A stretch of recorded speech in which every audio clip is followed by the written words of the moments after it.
నిబద్ధత నిజాయితీ పునాదులుగా నిర్మితమైనటువంటి మా ప్రభుత్వానికి అలివి కానివి లేవని నిరూపించాం.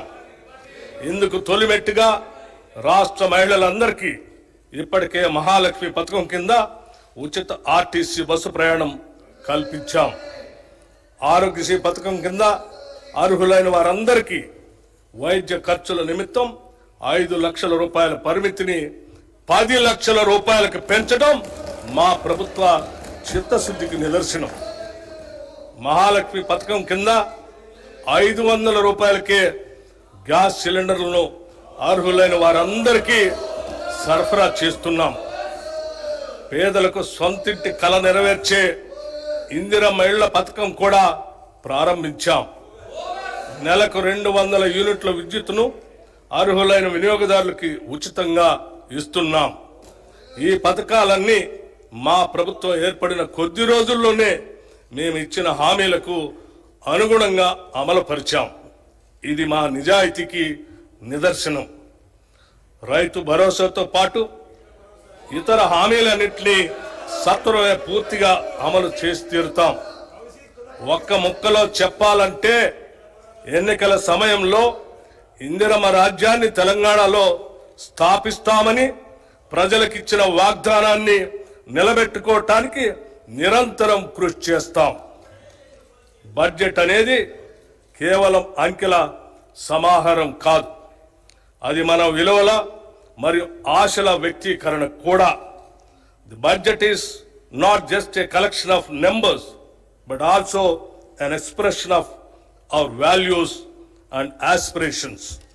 మేము ప్రవేశపెడుతున్నటువంటి ఈ బడ్జెట్ మమ్మల్ని నమ్మిన రాష్ట్ర ప్రజల ఆకాంక్షలు మరియు వారి నమ్మకాల ప్రతిబింబమే.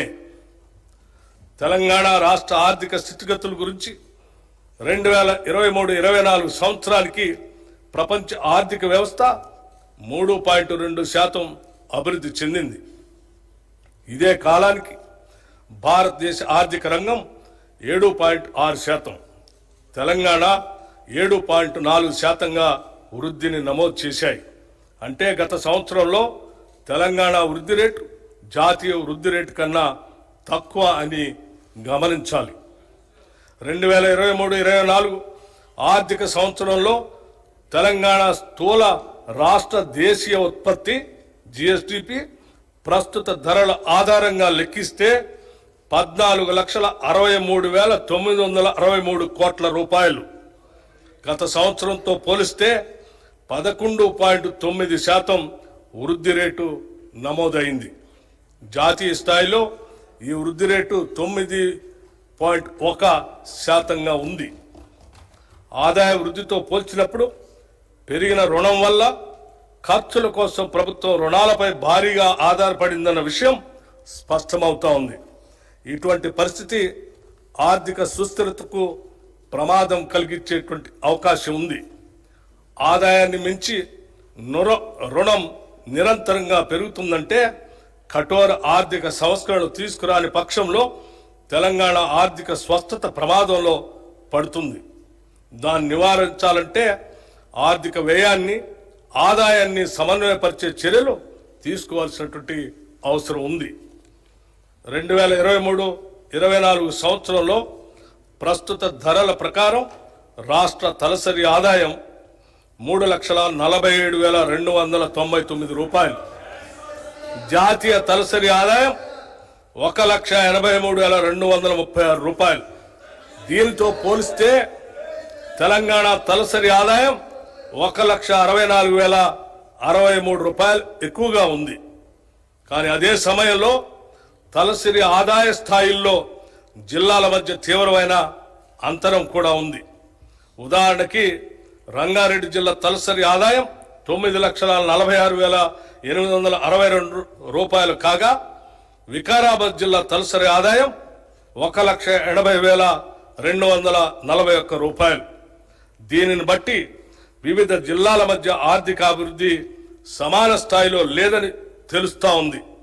రాష్ట్రంలోని జిల్లాల మధ్య ఉన్న ఆదాయంలో అంతరాలని తగ్గించడానికి మా ప్రభుత్వం విధానాలను రూపొందించి అమలుపరుస్తూ ఉంది. 2023-24లో తెలంగాణలో జోడింపబడిన స్థూల విలువల్లో గ్రాస్ వాల్యూ యాడెడ్లో సేవల రంగం ద్వారా 65.7%, పారిశ్రామిక రంగం ద్వారా 18.5%, వ్యవసాయ మరియు అనుబంధ రంగాల ద్వారా 15.8% సమకూరుతుంది.